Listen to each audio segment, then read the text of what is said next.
HSC ও সমমানের ফল প্রকাশ, পাশের হার 58.83%, অর্ধেকে নেমেছে জিপিএ 5, শূন্য পাশ 2 শতাধিক প্রতিষ্ঠানে। রাকসুতে ভোজ গ্রহণ চলছে, ক্যাম্পাস জুড়ে উৎসবের আমেজ, চাকসু নির্বাচনের শীর্ষ 2 পদ সহ শিবির প্যানেলের জয় জয়কার। কেন্দ্রীয় শহীদ মিনারে আজও এমপিওভুক্ত শিক্ষকদের অবস্থান, দাবি নিয়ে আলোচনার জন্য মন্ত্রণালয়ের 10 সদস্যের প্রতিনিধি দল। এবং জুলাই হত্যাযজ্ঞ মামলার হাসিনা সহ 3 আসামির বিরুদ্ধে শেষ যুক্তিতর্ক উপস্থাপন, চাংখারপুল হত্যা মামলায় জবানবন্দি দেবেন আসিফ মাহমুদ।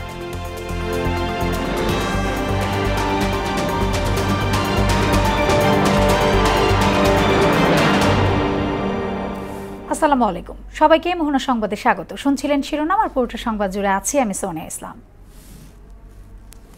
এবার বিস্তারিত। চলতি বছরের এইচএসসি ও সমমান পরীক্ষার ফল প্রকাশ করা হয়েছে। গড় পাশের হার 58.83%। জিপিএ 5 পেয়েছেন 69,097 জন শিক্ষার্থী। গেল বছরের তুলনায় যা প্রায় অর্ধেক। শতভাগ পাশ করা প্রতিষ্ঠানের সংখ্যা 345টি, আর একজনও পাশ করেনি এমন শিক্ষা প্রতিষ্ঠান 202টি। মুদাসির আলীর প্রতিবেদন, জানাচ্ছেন রাজীব আহমেদ। বৃহস্পতিবার সকালে এইচএসসি ও সমমান পরীক্ষার ফল প্রকাশ করা হয়। এবছর গড় পাশের হার 58.83%। 9টি সাধারণ সহ কারিগরি ও মাদ্রাসা শিক্ষা বোর্ড একযোগে ফল প্রকাশ করে। সাধারণ শিক্ষা বোর্ডের মধ্যে ঢাকায় পাশের হার 64.62, রাজশাহীতে 59.40, কুমিল্লায় 48.86, যশোরে 50.20, চট্টগ্রামে 52.57, বরিশালে 62.57, সিলেটে 51.86, দিনাজপুরে 57.49 এবং ময়মনসিংহে পাশের হার 51.54%। এছাড়া মাদ্রাসা শিক্ষা বোর্ডে পাশের হার 75.61 এবং কারিগরিতে পাশের হার 62.67% শিক্ষার্থী, এবং কারিগরিতে পাশ করেছে 62.67% শিক্ষার্থী। সবসময় শুনে এসেছি ছোট থেকে এইচএসসি একটা টার্নিং পয়েন্ট লাইফে, এইচএসসির উপর অনেক কিছু নির্ভর করছে। সো আজকে আমি আলহামদুলিল্লাহ গোল্ডেন এ প্লাস পেয়েছি। মেডিকেলে পড়ার ইচ্ছা আছে, এই তো আল্লাহর রহমতে যে আসে। জিপিএ 5 পেয়েছি, আমি সব সাবজেক্টে এ প্লাস আশা করেছিলাম, এন্ড আশানুরূপ রেজাল্ট পেয়েছি আলহামদুলিল্লাহ। গেল বছরের তুলনায় জিপিএ 5 কমেছে প্রায় অর্ধেক। এবছর জিপিএ 5 পেয়েছেন 69,097 জন।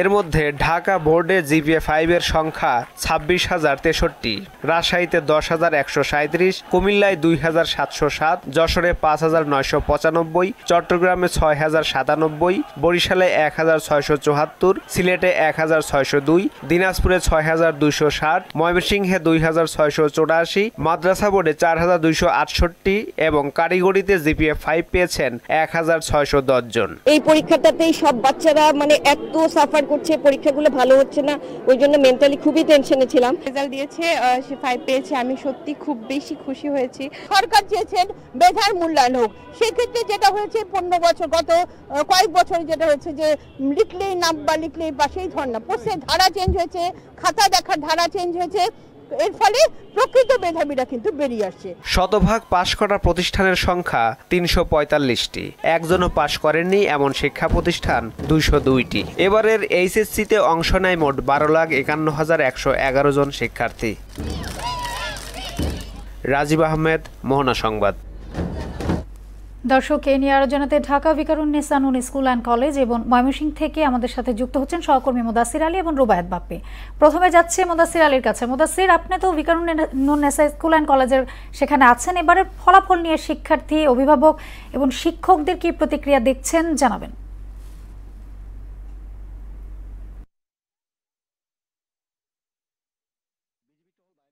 জি সোনিয়া, ঢাকা বোর্ডের যে ফলাফল, যে পাশের হার 64.62%, সেই তুলনায় কিন্তু ভিকারুন্নেসা নুন স্কুল অ্যান্ড কলেজের ফলাফলকে বেশ ভালো বলা যেতেই পারে।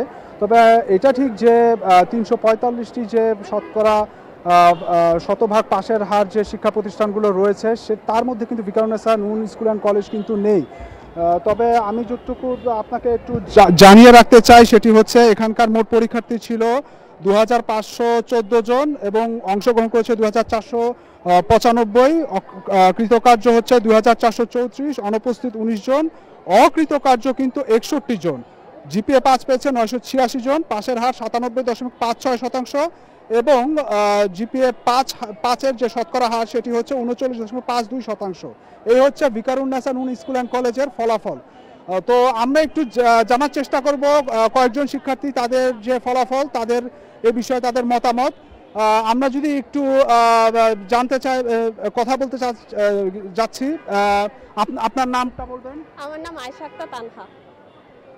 আপনার রেজাল্ট কি? আমার জিপিএ 5 পেয়েছি আলহামদুলিল্লাহ। আচ্ছা, তো এই যে রেজাল্টটা, এর পিছনে আপনাদের যে মানে স্কুলের বেশি অবদান নাকি আপনার যে অভিভাবক, কার বেশি অবদান?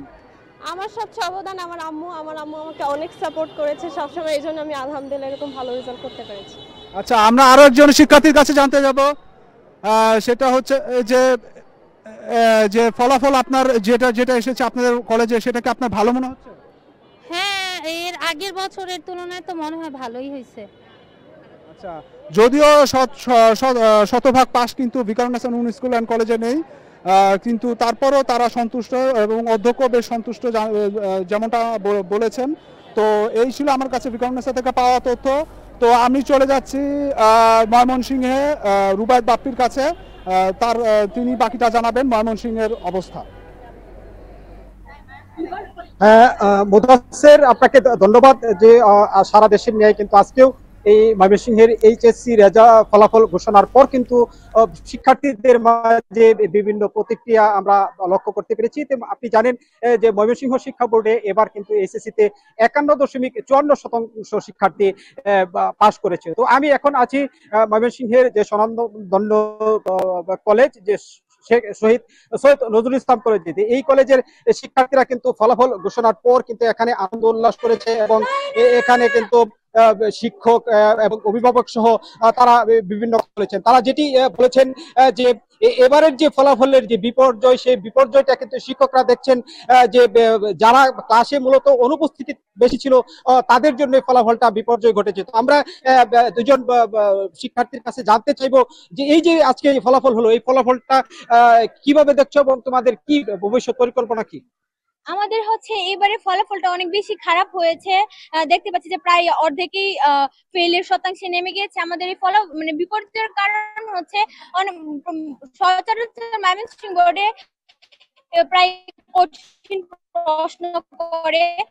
আমরা চাচ্ছি যে সারা বাংলাদেশের জন্য একই প্রশ্নে পরীক্ষা হয়। সারা বাংলাদেশে যদি একই প্রশ্ন, আলহামদুলিল্লাহ এত রেজাল্ট ধসের মধ্যে জিপিএ 5 পেয়েছি। ছিলেন যে শিক্ষার্থী, তারা বলছিলেন যে তাদের পরীক্ষার যে প্রশ্ন, সেই প্রশ্নগুলি কঠিন হওয়ার কারণে কিন্তু এবার ফলাফলের বিপর্যয় ঘটেছে। তবে সব মিলিয়ে যারা পাশ করেছে তারা সন্তুষ্ট এবং যারা পাশ করে নাই তারা অনেকটাই মন খারাপ করেছে। তো এই ছিল আমার কাছে ময়মনসিংহ থেকে এইচএসসি পরীক্ষা ফলাফলের সর্বশেষ। ধন্যবাদ মুদাসসির এবং বাপ্পি আপনাদের। উৎসব মুখর পরিবেশে চলছে রাজশাহী বিশ্ববিদ্যালয় কেন্দ্রীয় ছাত্র সংসদ রাকসু হল সংসদ ও সিনেট ছাত্র প্রতিনিধি নির্বাচনের ভোট গ্রহণ। সকাল 9টায় শুরু হওয়া এই ভোট চলবে বিকেল 4টা পর্যন্ত। ভোট দিতে সারিবদ্ধভাবে লাইনে দাঁড়িয়েছেন শিক্ষার্থীরা। প্রথমবারের মতো ভোট দিতে পেরে উচ্ছ্বাস প্রকাশ করেছেন তারা। আমি মনে করি যে যে যোগ্য সেই আসলে জয়ী হবে। দীর্ঘ 35 বছর পর এই রাকসুর মতো একটা ইলেকশন হতে যাচ্ছে, এখানে অংশগ্রহণ করতে পেরে আমি খুবই গর্বিত। যারা ভোট দিতে আসছে সবারই প্রথম ভোট, একটা উৎসবমুখর পরিবেশ, অবশ্যই ভালো লাগছে। আমরা আমাদের প্রতিনিধি নির্বাচন করবো ভোটের মাধ্যমে। পরিবেশ সুষ্ঠুভাবে পরিবেশ ঠিকঠাক আছে এবং সুষ্ঠুভাবে নির্বাচন গ্রহণ করা হচ্ছে। দর্শক, এ নিয়ে আরো জানাতে রাজশাহী বিশ্ববিদ্যালয় থেকে আমাদের সাথে যুক্ত হচ্ছেন সহকর্মী মেহেদী হাসান শ্যামল। শ্যামল, এই পর্যন্ত ভোটারের উপস্থিতি কেমন দেখছেন, আর আইন শৃঙ্খলা সহ সার্বিক পরিস্থিতি বা কেমন দেখছেন জানাবেন।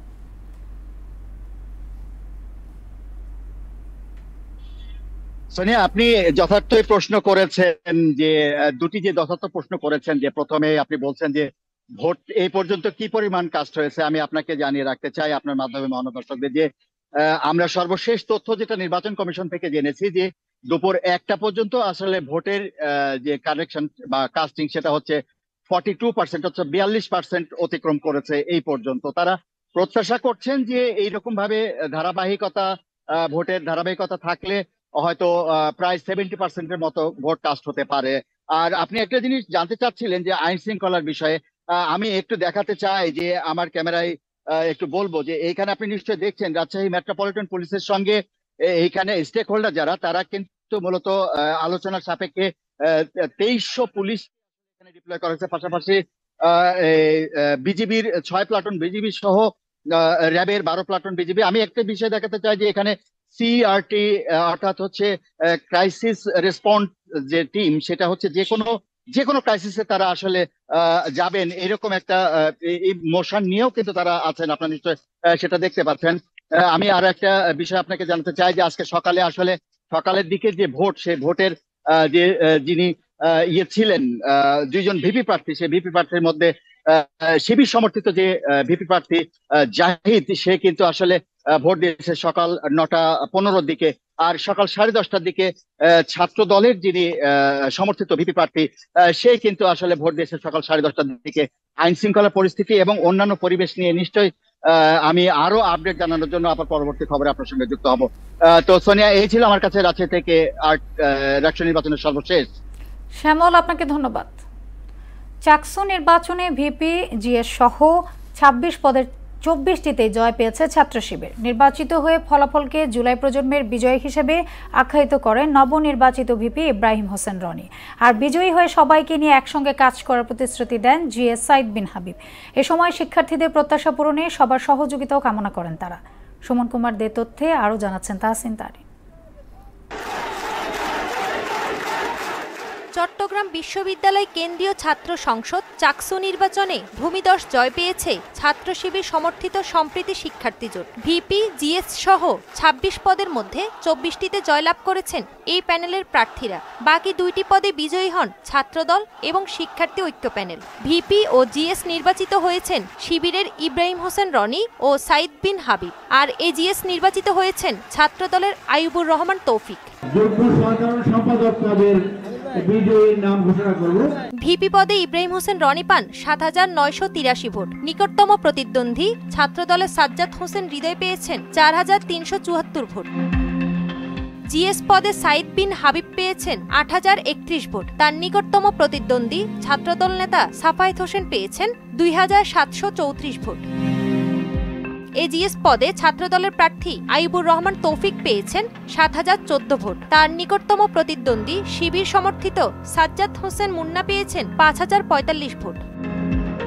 সবাইকে সঙ্গে নিয়ে চট্টগ্রাম বিশ্ববিদ্যালয়কে সামনের দিকে এগিয়ে নিতে চান ইব্রাহিম হোসেন রনি ও সাইদ বিন হাবিব সহ অন্যান্যরা। শিক্ষার্থীরা আমাদেরকে যে আমানত তারা রেখেছেন, আমরা যেন পরিপূর্ণ বাস্তবায়ন করে এজন্য আপনাদের সবার সহযোগিতা চাই। আমরা যে কমিটমেন্ট দিয়েছি, এই বিজয় আমাদের বিজয় নয়, এই বিজয় চট্টগ্রাম বিশ্ববিদ্যালয় 28,000 শিক্ষার্থীর বিজয়। এই বিজয়ের মধ্য দিয়ে আমরা আমাদের এই বিশ্ববিদ্যালয়কে সবাইকে সাথে নিয়ে সামনের দিকে এগিয়ে নিয়ে যেতে পারি। চাকসু নির্বাচনে এবার 27,516 জন ভোটারের মধ্যে 17,717 জন ভোট দিয়েছেন। মোট ভোট পড়েছে 65%। তাহসিন তারিন, মোহনা সংবাদ। আইনি ভিত্তি ছাড়া জুলাই সনদ অনুষ্ঠানে অংশ নেবে না এনসিপি। সকালে নিজস্ব কার্যালয়ে এক ব্রিফিংয়ে দলটির সদস্য সচিব আক্তার হোসেন বলেন, জুলাই সনদ বাস্তবায়নের আদেশ এবং গণভোটের বিষয়টি চূড়ান্ত করে জনগণের কাছে প্রকাশ করতে হবে। এছাড়া জুলাই সনদ বাস্তবায়ন আদেশের খসড়া জনগণের সার্বভৌম অভিপ্রায়ের বহিঃপ্রকাশ হিসেবে জারি করাতে সরকারের প্রতি আহ্বান জানান আক্তার হোসেন। তিনি বলেন, গণভোটের মাধ্যমে জনগণ জুলাই সনদে রায় দিলে নোট অফ ডিসেন্টের কোনো কার্যকারিতা থাকবে না। কমিশন বাস্তবায়নের আলোচনা ব্যতি রেখেই ঐক্যবদ্ধ কমিশনের আলোচনাকে ইতি টানবার দিকে অগ্রসর হয়েছিল। সেই সময়টাতে জাতীয় নাগরিক পার্টি এনসিপি জোরালো বক্তব্য উপস্থাপন করে যে জুলাই সনদের অবশ্যই আইনি ভিত্তি প্রদান করতে হবে এবং সেই আইনি ভিত্তির মধ্য দিয়েই সামনে নির্বাচন অনুষ্ঠিত হতে হবে। যদি জুলাই সনদের আইনি ভিত্তি প্রদান করা না হয়, তাহলে আমরা যতটুকু অর্জন করেছি সেই অর্জনটুকু আমাদের হাতছাড়া হয়ে যাবে। মূল বেতনের 20% বাড়ি ভাড়া ভাতা সহ 3 দফা দাবি আদায়ে আজও কেন্দ্রীয় শহীদ মিনারে অবস্থান করছেন এমপিভুক্ত শিক্ষা প্রতিষ্ঠানের শিক্ষক কর্মচারীরা। দুপুরে 12টায় মার্চ টু যমুনা কর্মসূচি থাকলেও শিক্ষা মন্ত্রণালয়ের সঙ্গে আলোচনার জন্য তা কিছুটা পেছানো হয়েছে। ইতিমধ্যেই মন্ত্রণালয়ে গেছেন শিক্ষকদের একটি প্রতিনিধি দল। সেখানে আলোচনায় ইতিবাচক ফলাফল না এলে বিকেল 3টায় জাতীয়করণের এক দাবিতে যমুনা অভিমুখী পদযাত্রা ঘোষণা দিয়েছেন এমপিভুক্ত শিক্ষকরা। দর্শক, এ নিয়ে আরো জানাতে আমাদের সাথে যুক্ত হচ্ছেন সহকর্মী মনিরুল ইসলাম। মনির, শিক্ষকদের আন্দোলনের গতি প্রকৃতি কোন দিকে যাচ্ছে, এই বিষয়ে কি তথ্য আছে আপনার কাছে জানাবেন?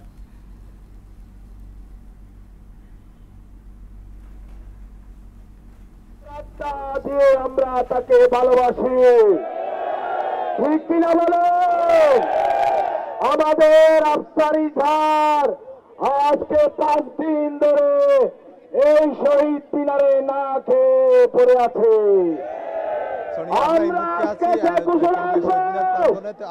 সেই ঘোষণা নিয়ে শান্তি শৃঙ্খলা বজায় রেখে তারপর আমরা ঘরে যাব এবং আমরা যে কোনো মূল্যে আদিতি স্যারের নেতৃত্বে ঐক্যবদ্ধ থাকবো।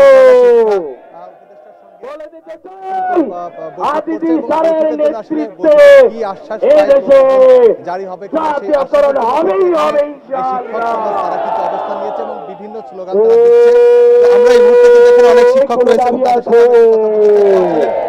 আপনাদের শিক্ষক প্রতিনিধি দল ইতিমধ্যে সচিবালয়ে বৈঠক করছেন, সব মিলে আপনারা প্রজ্ঞাপনের ব্যাপারে আমরা 100% আশাবাদী যে আমাদের নেতৃবৃন্দ ইতিমধ্যে সচিবালয়ে মিটিং শেষ করেছেন, পথে আছেন। আমরা আশা করছি আমরা সুখবর পাবো। আমরা 100% আশাবাদী যে আমরা প্রজ্ঞাপনের যে তারিখটা সেটি আমরা সেই সুসংবাদটা আমরা পাবো এবং আমরা বাড়ি ফিরে যাবো এবং আমরা শ্রেণীকক্ষে ফিরে যাবো। আর আমরা যদি সুখবরটা না পাই তাহলে আমাদের নেতৃবৃন্দ, আমাদের নেতা আজিজুর রহমান স্যার যে নির্দেশনা দেবে সেই নির্দেশনা অনুসারে আমরা পরবর্তী পদক্ষেপ আমরা গ্রহণ করব। তবে আমাদের একটা বিশ্বাস আছে যে আমরা ঘরে ফিরে যাব না, আমাদের কাঙ্ক্ষিত আশা না পূরণ হবে আমরা ঘরে ফিরে যাব না। সোনিয়া, আসলে যে শিক্ষকের কাছ থেকে শুনলাম তাদের আসলে দাবি দেওয়ার যে আন্দোলন এবং আরেকটি বিষয় জানিয়ে রাখতে চাই, আসছে কিন্তু বেলা 12টার একটা আলটিমেটাম ছিল যে বেলা 12টার মধ্যে যদি প্রজ্ঞাপন জারি না করা হয় সেক্ষেত্রে তারা কিন্তু যমুনা অভিমুখী লং মার্চ করবে এবং সেটি কিন্তু আসলে এখন পেছানো হয়েছে। এখন তারা শিক্ষকরা বলছেন তাদের প্রতিনিধি। মনির, আপনাকে ধন্যবাদ। শেখ হাসিনা সহ 3 আসামির বিরুদ্ধে জুলাই মানবতা বিরোধী অপরাধ মামলায় আজ যুক্তিতর্ক উপস্থাপন শেষ করবে প্রসিকিউশন। আর চাংখারপুলে 6 জন হত্যা মামলায় দ্বিতীয় দিনের মতো জবানবন্দি দিবেন জুলাই আন্দোলনের অন্যতম সমন্বয়ক উপদেষ্টা আসিফ মাহমুদ সজীব ভুইয়া। বিচারপতি গোলাম মুর্তুজা মজুমদারের নেতৃত্বাধীন আন্তর্জাতিক অপরাধ ট্রাইব্যুনালে 5ম দিনের মতো যুক্তিতর্ক উপস্থাপন করবেন চিফ প্রসিকিউটর তাজুল ইসলাম।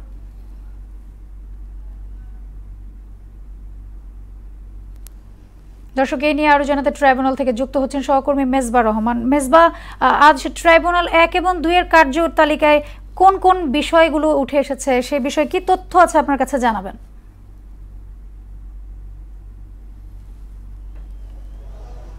সোনিয়া, আমি এই মুহূর্তে রয়েছি আন্তর্জাতিক অপরাধ ট্রাইব্যুনালে এবং আমি আপনাকে জানিয়ে রাখতে চাই জুলাই আন্দোলনে মানবতা বিরোধী অপরাধ মামলায় শেখ হাসিনা সহ যে বাকি 3 জন আসামি ছিল অর্থাৎ সাবেক স্বরাষ্ট্রমন্ত্রী আসাদুজ্জামান খান কামাল এবং পুলিশের সাবেক আইজিপি চৌধুরী আব্দুল্লাহ মামুন, সেই সাক্ষ্য গ্রহণে সেই আসামিদের বিরুদ্ধে বিগত 28 দিনে যে 54 জন সাক্ষী সাক্ষ্য দিয়েছেন সেই সাক্ষ্য গ্রহণের আজকে রাষ্ট্রপক্ষের 5ম দিনে যুক্তিতর্ক উপস্থাপন ছিল। অর্থাৎ বিগত 4র্থ দিন বিচারপতি গোলাম মুর্তুজা মজুমদারের নেতৃত্বাধীন tribunal 1-এ chief prosecutor Tajul Islam বিভিন্ন যুক্তিতর্ক উপস্থাপন করেছেন। অর্থাৎ বিগত 15 বছরে শেখ হাসিনা যে শাসনামলে গুম খুম হত্যা ছিল সেই বিষয়গুলো এবং জুলাই আন্দোলন ব্যাহত করতে শেখ হাসিনা যে সরাসরি নির্দেশ দিয়েছেন শিক্ষার্থীদের উপর, সাধারণ জনতার উপর গুলির, সেই বিষয়গুলো তুলে ধরেছেন, বিভিন্ন ভিডিও চিত্র তুলে ধরেছেন, সমস্ত বিষয় গত 4 দিন আলোকপাত করেছেন। আজকে 5ম দিনের মতো সেই যুক্তিতর্ক উপস্থাপন চলছে এবং গতকাল চিফ প্রসিকিউটর তাজুল ইসলাম জানিয়েছিলেন যে আজকে হয়তো রাষ্ট্রপক্ষের প্রসিকিউশনের অর্থাৎ যুক্তিতর্ক ও বন্টনের শেষ দিন, অর্থাৎ এরপরেই কিন্তু শেখ হাসিনা যে আইনজীবী রয়েছে তিনি সুযোগ পাবেন যুক্তিতর্ক উপস্থাপনের। এবং আমি আরেকটু জানিয়ে রাখতে চাই, বেলা 2:30টার দিকে অর্থাৎ বেলা ট্রাইব্যুনাল 1-এ কিন্তু চাংখারপুলের যে 6 হত্যা মামলা, সেই 6 হত্যা মামলায় কিন্তু সাক্ষ্য দেবেন দ্বিতীয় দিনের মতো অন্ধ্রপ্রদেশ সরকারের যুব ক্রীড়া উপদেষ্টা আসিফ মাহমুদ সজীব ভুইয়া। তিনি এর আগে গত বৃহস্পতিবার প্রথম দিনের মতো সাক্ষ্য গ্রহণ দিয়েছেন এবং তিনি এর আগে গত বৃহস্পতিবার তিনি জুলাই আন্দোলনের প্রেক্ষাপট সব বিষয়ে আলোকপাত করেছিলেন। আজকে দ্বিতীয় দিনের মতো সাক্ষ্য দেবেন, বেলা 2:30টার পরে তার সাক্ষ্য গ্রহণ শুরু হবে ট্রাইব্যুনাল 1-এ। এবং আরেকটু জানিয়ে রাখতে চাই, সেটি হচ্ছে সাভারের আশুলিয়ায় মোট 6 লাশ সহ 7 জনকে যে হত্যার ঘটনায় সেই সাক্ষ্য গ্রহণের আজকে একটি তারিখ ছিল, কিন্তু সেই সাক্ষী উপস্থিত না হওয়াতে কিন্তু প্রসিকিউশনের উপরে ক্ষোভ প্রকাশ করেছে ট্রাইব্যুনাল 2-এর চেয়ারম্যান অর্থাৎ নজরুল ইসলাম, এবং তিনি এই মামলার আগামী 20 অক্টোবর পরবর্তী দিন ধার্য করা হয়েছে। এই ছিল আমার কাছে ট্রাইব্যুনাল থেকে সবশেষ তথ্য। সোনিয়া। মেজবা, আপনাকে ধন্যবাদ। শীতকালীন সবজি চাষ মৌসুমের শুরুতেই দেশ জুড়ে দেখা দিয়েছে সার সংকট। সরকার নির্ধারিত দামে কোথাও মিলছে না তা। এ অবস্থায় খুচরা বাজার থেকে বেশি দামে সার কিনতে বাধ্য হচ্ছেন কৃষক। অবিলম্বে পদক্ষেপ না নিলে সবজি উৎপাদনে মারাত্মক প্রভাব পড়বে বলেও মনে করছেন তারা। তবে সারের কোনো সংকোচ নেই জানিয়ে ডিলার পর্যায়ে তদারকি চলছে বলে জানিয়েছেন কৃষি দপ্তর। শিহাবুদ্দিনের ক্যামেরায় কৃষি সংকোচ নিয়ে উষা ফেরদৌসের 2 পর্বের ধারাবাহিকের আজ প্রথম পর্ব। এক মুঠ ভাত লিয়েছে, এক মুঠ ভাত ভাগ করছে, মাঝখান দিয়ে ভাগ করে কিন্তু খাইছে মেয়ে যায়। তাহলে গরিবটা কিভাবে চলবে এভাবে? আমরা স্বাধীনতার 54 বছর পরও কৃষি প্রধান দেশে কৃষকের এমন হাহাকার, এমন নাজুক পরিস্থিতিতে রবি শস্য মৌসুম শুরুর আগেই সারের দামে দিশেহারা হয়ে পড়েছেন কৃষক। ওষুধ দিতে হবে, সার দিতে হবে, এরপরে কামলা বদলে আছে, লাস্টে গৃহস্থের সামান্য কিছু তাহলে থাকতে পারে, নাও থাকতে পারে। সার ছাড়া তো ফসল হয় না,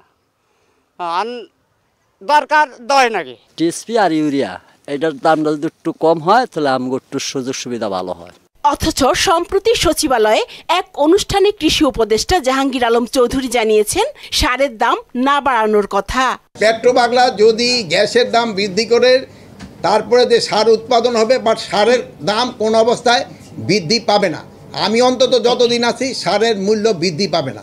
দেশে প্রতি বছর 30 থেকে 32 লাখ টন ইউরিয়ার চাহিদা রয়েছে। 2024-25 অর্থ বছরে এখাতে সরকারের ভর্তুকি ছিল 6,647 কোটি টাকা, অথচ মাঠ পর্যায়ে এর কোনো সুফল মেলেনি।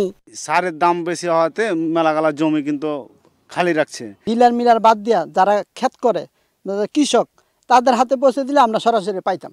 সব ধরনের কৃষি উপকরণের লাগামহীন বাজারে সারের বাড়তি দামে উৎপাদন কমার আশঙ্কা করছেন কৃষকরা। সারের দাম না কমালে তারা আমরা কিভাবে জমি চাষ করব? সারের দাম বাড়ালে কৃষক ধরলেন জমি ক্ষেত করতে পারে না, আমার কোনো সমস্যা। তবে সারের কোনো ঘাটতি নেই উল্লেখ করে সাভার উপজেলা কৃষি কর্মকর্তা জানান, দাম নিয়ন্ত্রণে মাঠ পর্যায়ে কাজ করছেন তারা।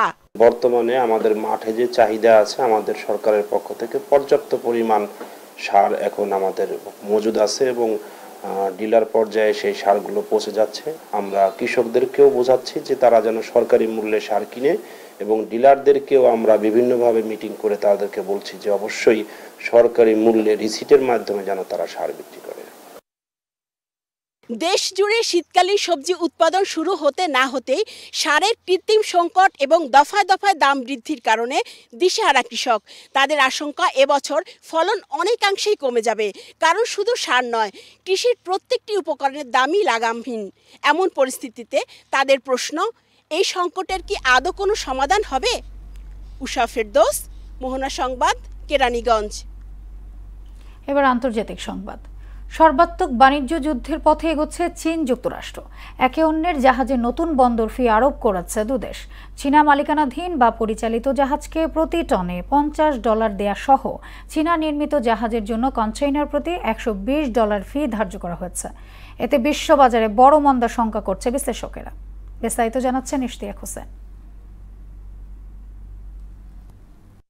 বাণিজ্য উত্তেজনায় জড়িয়েছে বিশ্বের 2 বৃহৎ অর্থনীতির দেশ যুক্তরাষ্ট্র ও চীন। সম্প্রতি মার্কিন প্রশাসনের এক নির্বাহী আদেশ রিস্টোরিং আমেরিকা ম্যারিটাইম ডমিনেন্সের অধীনে যুক্তরাষ্ট্রের বন্দরগুলোতে চীনা মালিকানাধীন নির্মিত বা পরিচালিত জাহাজের জন্য অতিরিক্ত ফি নির্ধারণ করা হয়। এতে চীনা জাহাজকে প্রতি নেট টনে $50 এবং চীনা নির্মিত জাহাজের জন্য কন্টেইনার প্রতি $120 ফি ধরা হয়, যা 2028 সালের মধ্যে দ্বিগুণেরও বেশি হবে। এছাড়া একটি জাহাজের ক্ষেত্রে বছরে সর্বোচ্চ 5 বার ফি নেওয়া হবে বলেও জানানো হয়েছে। এর প্রতিক্রিয়ায় 10 অক্টোবর থেকে মার্কিন মালিকানাধীন পরিচালিত বা নির্মিত জাহাজের জন্য একইভাবে পাল্টা ফি আরোপের ঘোষণা দিয়েছে চীন। এর আওতায় মার্কিন কোম্পানির জাহাজকেও প্রতি নেট টনে $56 দিতে হবে, যা পরবর্তী সময় বেড়ে দাঁড়াবে $157। এদিকে নিজেদের বন্দর ফি ঘোষণার পাশাপাশি মঙ্গলবার দক্ষিণ কোরীয় জাহাজ নির্মাতা হান হাওয়া ওশান কোম্পানির 5টি মার্কিন সহযোগী প্রতিষ্ঠানের ওপরও নিষেধাজ্ঞা আরোপ করে চীন। বেইজিং এর অভিযোগ, এসব প্রতিষ্ঠান যুক্তরাষ্ট্রের চীনা বাণিজ্য তদন্তে সহযোগিতা করছে। চীনের বিরল খনিজ রফতানি নিয়ন্ত্রণ, পাল্টা বন্দর ফি এবং ট্রাম্প প্রশাসনের নতুন শুল্ক হুমকি সব মিলিয়ে দুই দেশের বাণিজ্য সম্পর্ক ফের সংকটে পড়েছে। সেপ্টেম্বর মাসে দুই পক্ষ 90 দিনের শুল্ক স্থগিত চুক্তি করলেও তা নভেম্বরেই শেষ হচ্ছে। বিশ্লেষকরা বলছেন, যদি এই উত্তেজনা আরও বাড়ে তবে বিশ্ববাজারে আবারও বড় ধরনের মন্দা দেখা দিতে পারে। ইশতিয়াক হোসেন, মোহনা সংবাদ। শেষ করব মোহনা সংবাদ, যাবার আগে শিরোনামগুলো আরও একবার।